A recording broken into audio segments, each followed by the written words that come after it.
liberal state believes in nothing, not even in itself. The liberal state allows everything to be questioned, even the value of its own existence. For the liberal statesman, there is nothing illicit in the doctrine by which the state is replaceable. We are 5 days away from fundamentally transforming the United States of America. That is to say, in his position at the head of an established state, he does not even believe in the intrinsic merits, the justice, the usefulness of that particular state, rather like a ship's captain, who is not sure whether it is better to make port or to be shipwrecked. The liberal outlook amounts to taking a frivolous view of one's own destiny.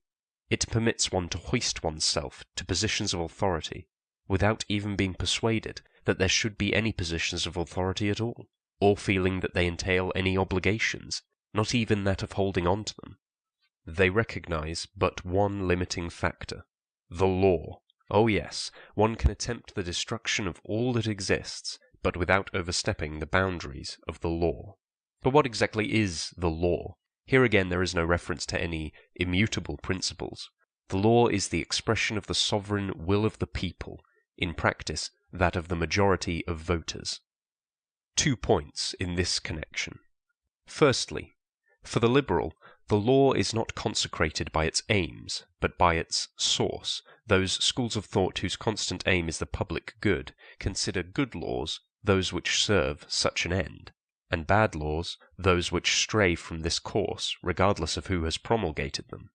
The democratic school of thought, democracy being the system which most fully expresses liberal thinking, considers that a law is good and legitimate if it has obtained the consent of the majority of voters, even though its content may be utterly monstrous. Secondly, liberals do not consider what is right to be a category of reason, but a product of will. Nothing is right in itself. There is never any reference to some scale of values by which to gauge the rightness of any law that is passed. It is enough to find sufficient votes endorsing it.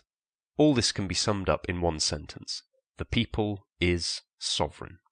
Sovereign in the sense that it is entitled to justify its own decisions.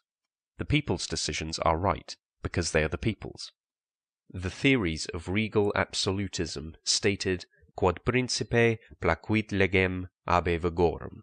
The time was bound to come when the theoreticians of democracy would say, there has to be a certain authority in society, whose actions do not have to be right in order to be valid. This authority resides only in the people. These are the words of Jurieu, one of the forerunners of Rousseau. The liberal state, that uninspired and indifferent state, wrote these 3 splendid words on the frontispiece of its temple. Liberté, égalité, fraternité. But under its auspices, none of these 3 things flourish. Liberty cannot live without the protection of strong and immutable principles. When principles change with the fluctuations of public opinion, there can be freedom only for those who happen to agree with that change. The minorities have no choice but to suffer in silence. Under the tyrants of the Middle Ages, the victims at least had the comfort of knowing that they were being tyrannized. The tyrant might be oppressing them, but those who were actually suffering oppression nonetheless were right, and the tyrant was wrong. High above the heads of tyrants and subjects alike, there used to be certain eternal truths, in the light of which each was given his due. In the democratic state, this does not apply. The law, not the state, but the law, the supposed will of the majority, is always right. Thus, the victim of oppression, besides being oppressed, can moreover be charged with dangerous waywardness if he calls the law unjust. Not even that freedom remains to him.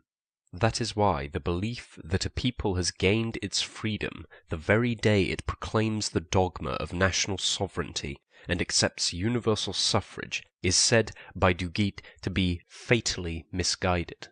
Beware, he says, of democratic absolutism.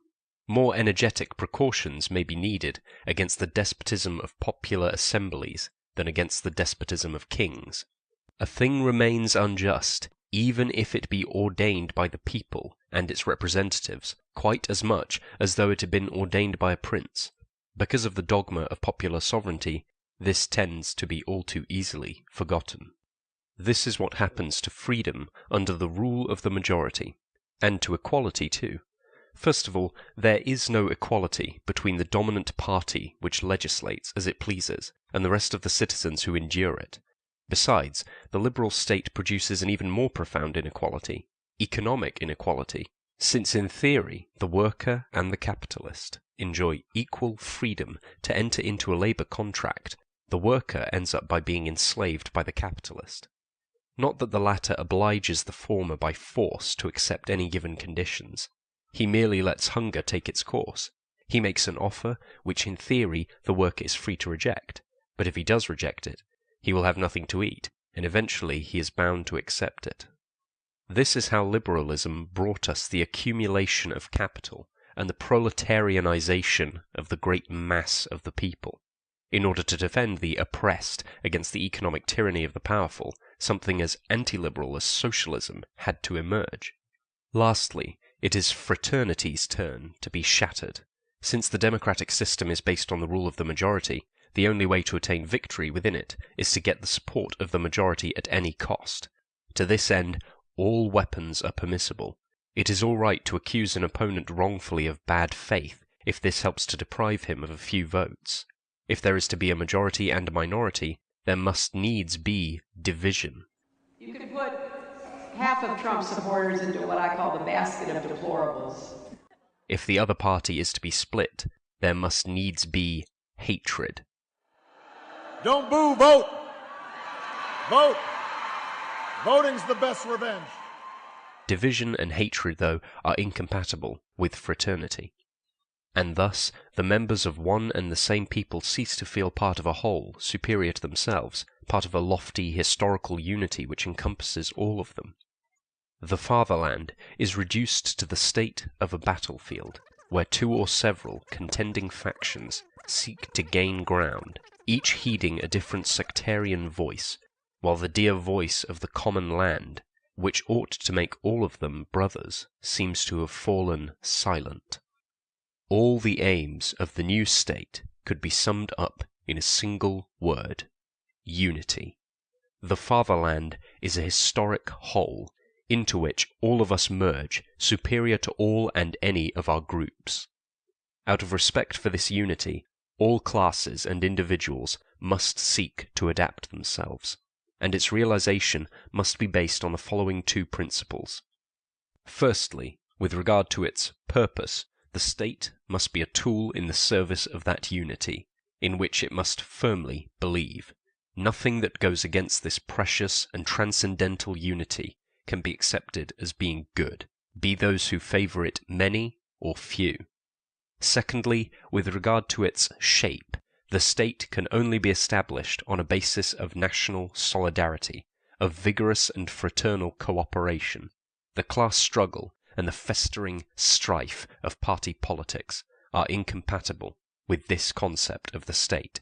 The creation of a new type of politics wherein these two principles will be joined, that is the task which history has entrusted to our generation.